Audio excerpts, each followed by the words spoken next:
What happens when BuzzFeed tries to do real news?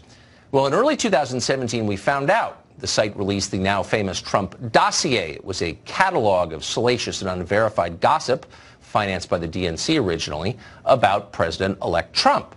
Many other news outlets, nearly all of them anti-Trump, had seen the dossier, but they passed on it. It was just too irresponsible to run. But not BuzzFeed. They thought it was perfect. Meow! So they ran it. 2 years later, the BuzzFeed dossier has come to define the entire Trump-Russia collusion conspiracy tale. The problem is, a lot of the dossier is pretty clearly untrue. For example, one of the key claims in the dossier that BuzzFeed ran is that Trump attorney Michael Cohen held secret meetings with Russian agents in Prague. They never offered any evidence that that happened. There never was any evidence. And then finally, last week, Michael Cohen himself confirmed it never happened. You have been to Prague? I've never been to Prague. Never have? I've never been to the Czech Republic. You'll balance my time.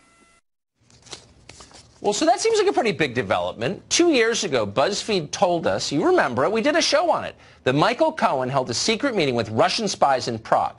We've been hearing about that ever since in Congress and on cable news. We have, in fact, halted the normal workings of government, in part because of that meeting. Now it turns out it never took place. So it's not a small thing to learn from Michael Cohen. How did BuzzFeed cover this latest stunning development? Well, they didn't cover it. They ignored it completely. As of tonight, BuzzFeed was promoting instead a story entitled 21 Completely Life-Changing Things You Can Make in a Waffle Maker. There was nothing about the non-existent Michael Cohen Russian spy meeting in Prague. If you only read BuzzFeed, you would never know that that story was false. Well, apparently a lot of people in media only read BuzzFeed and not simply for its lavish cat coverage. This January, BuzzFeed published a story with this sentence, quote, President Donald Trump directed his longtime attorney Michael Cohen to lie to Congress about negotiations to build a Trump Tower in Moscow, end quote. BuzzFeed presented no evidence to show that that was actually true, just unnamed sources, but it didn't matter. The cat lovers on cable news went crazy. This would be certainly a bombshell information. BuzzFeed's latest bombshell report. The White House is slamming a bombshell report by BuzzFeed. With a bombshell report from BuzzFeed. If the BuzzFeed bombshell is true. A bombshell report. It was really a bombshell. And actually, in some sense, it was. The claim was, anyway, directing someone to lie under oath is a felony, and it ought to be. Had this been true, the Trump presidency likely would have ended, and for good reason, legitimate reason. But it wasn't true. Instead, it was a lot like the claim that, I don't know, cats suck the breath from babies, or that a black cat brings bad luck. It was a wives' tale posing as fact. The Mueller investigation itself batted down BuzzFeed's story almost immediately after it came out. And yet, BuzzFeed never retracted the piece. Once again, in its feline way, the site pretended that nothing had happened. You can yell at a cat, but you can't make a cat pay attention, it turns out.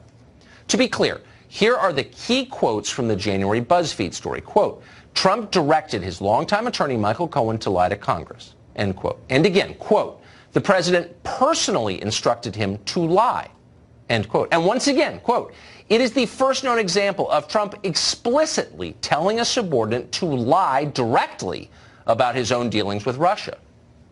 Explicitly telling a subordinate to lie. That's the claim. Okay. Democratic members of Congress asked Michael Cohen last week about that specific claim. Cohen was under oath at the time, a declared enemy of Donald Trump, not someone who had any reason to lie about this. Here's how he responded. Mr. Trump did not directly tell me to lie to Congress. That's not how he operates. Okay, let's try to just make sure we've got this totally clear.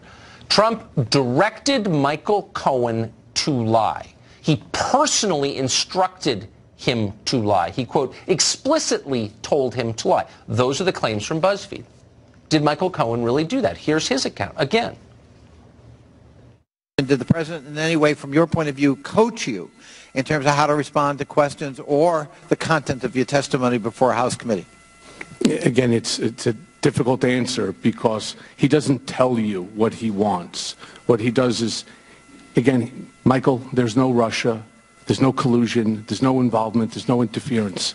I know what he means because I've been around him for so long. So if You're asking me whether or not that's the message, that's staying on point, that's the party line that he created, that so many others are now touting? Yes, that's the message that he wanted to reinforce. That's the message. So Michael Cohen says, you just heard him say, that Trump claimed there was no Russian collusion and no interference in the 2016 presidential election. If that sounds familiar, it's because that's exactly what Trump has been telling the world for 2 years, every day in a loud voice to anyone who will listen. BuzzFeed claims that this is somehow proof that its original story was entirely accurate. 19 adorable Siamese kittens that are actually talented investigative reporters. We're waiting for that story next. Ben Smith is the editor-in-chief of BuzzFeed News. He was game enough to join us tonight, and obviously we're grateful for that. Not his first time on the show, but I'm thankful that you came. So, Ben, let me just ask you first about the dossier. This really is a sincere question. So you published a dossier. You and I have debated whether or not that was a wise move or an ethical move, but you did. Then we learn in the testimony, and I don't think anyone would doubt it, that Cohen did not, in fact, go to Prague. Now, we only believe that he did go to Prague because you ran the story. But you never ran a follow-up story informing your readers of that. Why? You know, that's just totally false, Tucker. Within I think, weeks of publishing the dossier, obviously we were reaching out to Cohen, and Cohen graciously allowed us to photocopy the inside of his passport. And I remember the story. And we published a very detailed account of his denial that he had gone to Prague, and, and showing every bit of evidence we could get from him. But I know, I just read that story. Hold on, I just read that story about 20 minutes ago, so it's very fresh. I don't totally understand why you're saying that we haven't published a story saying Cohen said he didn't go to Prague. Let me explain. He's been saying consistently that he didn't go to Prague. No, I just read the story that you published. It does not say, because you didn't have evidence of the fact conclusively, that he didn't go to Prague. Last week, we have him under oath with no motive for lying, saying conclusively that he didn't go to Prague. That's one of the headlines out of those hearings. How could it not be? And yet you ignored it. Since you're the one who published the dossier in the first place, don't you have an obligation to kind of tie a bow in the story and tell us what happened in the end? You know, I mean, I guess we don't see tying bows as our primary obligation. We did cover the hell out of that, and particularly that aspect, from sending reporters to Prague to writing Michael Cohen's repeated denials of this. But now we know for a fact that it didn't. So in other words, if I read a story, I guess I'm surprised that you think Cohen's latest statement makes it more of a fact than his previous statements. Well, I added it certainly wasn't a new development that he denied to what we know, that we finally get to ask Michael Cohen in public, and he has every reason to tell us that yes, he went to Prague. And that, yes, everything you think about Trump is true, because we all hate Trump in media world. He hates Trump, too. Now he can tell us the truth. And instead he tells us the opposite, that no, he didn't go. But that's not all. The dossier also claimed that poor Carter Page, whose life has been destroyed because of the salacious nonsense in that dossier, that he received $11 billion from a Russian energy company in a deal. Now, he didn't, but I don't think BuzzFeed's ever told us that. Why not? So we published the dossier at the time, as we talked about then, not because we had been able to stand up or knock down every allegation. In fact, we said, unverified document, and an extremely important document, public document at the heart of an FBI investigation. I actually, when we talked about this last time, I got the sense you basically agreed with that, and certainly the idea that Devin Nunes would have been able to press his case against the Mueller against the Russian investigation while saying there is this secret document, it really makes my case, but you're not allowed to see it, that you would have been able to make the arguments you've made about Christopher Steele, about these documents, and the people on the other side would have all the while saying, but this document will scald your eyes out if you look at it, so only we, the elect, we journalists, can look at it. I get it. That's why we published it. You understand why we published it. I don't understand why you're saying this. I said it at the time. I think that's not a crazy argument to make that you made, and I am instinctively in favor of openness. But you're a journalist, not simply a guy who runs a platform. You're not running Medium here or Google. You're running a news site.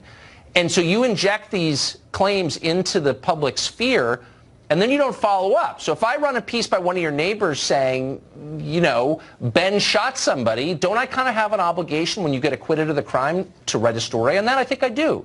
And you did, but you didn't. Why didn't you? There are a lot of claims there. We've invested a lot of energy in running the ones down that we could. Some of them are very, very hard to confirm or knock down. Discussions between Vladimir Putin and his aides. Cohen's was pretty straightforward, and we put a lot, and I think that's a great example. So was Carter Page's. Well, but hold on. Carter Page's life was destroyed by this. He can't get a job. He's considered a Russian spy or a villain. He's never been charged with anything. And your dossier that you ran has added, I think, a lot to the perception that he is a disloyal American. We now know he didn't take $11 billion in a Russian energy company. That's untrue. And you've spent all this time trying to talk about, whatever, the Trump Tower, like who cares in Moscow, and this guy lives with this claim against his name, and you haven't corrected it. We've reported extensively on Carter Page, on his contact with Russian intelligence back in the day, on his denials. We've talked to him repeatedly. He was at my office at several months ago at a reception. I mean, I don't know how Carter Page feels he's been treated by us, but certainly we have carried his side of this. But it's funny that you were dismissive before of something because it's interesting. Like a lot of what I think you're exercised about and that your audience, I think sometimes understandably is really exercised about, is the collusion story and the sometimes totally wild allegations about collusion. The Tower story, the story that you mentioned, the story that Michael Cohen is going to jail about lying about, the story that you feel Cohen, I think you and I probably disagree on exactly what Cohen said about it. It is not a collusion story. It's a real estate story. It is a great real estate story. Donald Trump. I'm aware of that. No. And can I just tell the story to your audience here that we're talking about? This is the story at the heart of this whole thing. I want to get to. You spent a lot of time talking about cats. Can I just talk for 2 minutes about the Trump Tower in Moscow? I want to get to the specific claim that I made in my open, which I know you're going to want to respond to. That here you have Cohen and the Mueller investigation both debunking the so-called bombshell that you ran in January, and you're refusing to admit it has been debunked. When I just played 2 pieces of tape, Michael Cohen saying essentially what BuzzFeed said is not true, but you're claiming it is still true. On what grounds? I mean, if this was my show, I would have extended both of those clips a little longer. The first to show Michael Cohen. Free speech is under attack on college campuses. Apparently, there's a new executive order that will protect it. How will that work, and will it actually solve the problem? That is next. Colleges and universities to support free speech if they want federal research. That was the president over the weekend at CPAC. American colleges once had the freest speech in the world, and that was directly related to the fact they were the best in the world. Now, American higher education is increasingly dominated by fascists who tolerate but a single set of ideas. The president's executive order presumably will seek to change that. It's unclear exactly what it will say. Well, obviously, we'll follow it. In the meantime, Victor Davis Hanson is a college professor himself. He's also a senior fellow at the Hoover Institution and author of the new book, The Case for Trump, which is out tomorrow. He joins us tonight. Professor, thanks very much for coming on. Congrats on the book. Thank you for having me. So, what do you think this executive order is likely to say? What should it say? Well, it's trying to restore some balance on campuses, and it functions, I think, at 2 levels. Politically, it sort of forces the parents of free speech. That's what the Democratic Party says they are, going back to the Berkeley free speech era and the ACLU. Yes. It says you have to be for free speech, but if you're going to follow Trump's executive order, you have to be for Trump. They can't be for Trump. Anything Trump says he's for, they're against. But to be against Trump is against free speech. So how do they square that circle? I think the way they do it is through Orwellian language. So what they mean is free speech is hate speech, because you could be cruel to some group. And censorship is called trigger warnings. Segregation is safe spaces. And having some skepticism that man-made global warming is sort of creationism or denialism. So in their way of, and I'm saying they're going to make these efforts, Tucker, because there's $26 billion at stake in federal support for higher education. So they're going to be for free speech. It's just not what you and I and most Americans call free speech. Well, so I'm a little bit confused. So obviously higher education is destroying the country. It's feeding this poison into the bloodstream, making young people hate themselves, hate the country, not educating people, and leaving everyone in debt. So it's a disaster. Why wouldn't the president unilaterally, to the extent he could, just shut down federal funding for it until they do this and a lot of other things to make it a serious sector once more? They will, and I think he will try to do that, and I'm hoping he's successful like you are, but I think what they're going to say is, oh, we believe in free speech, but people who want to engage in free speech say mean things, so we can't let them hurt people.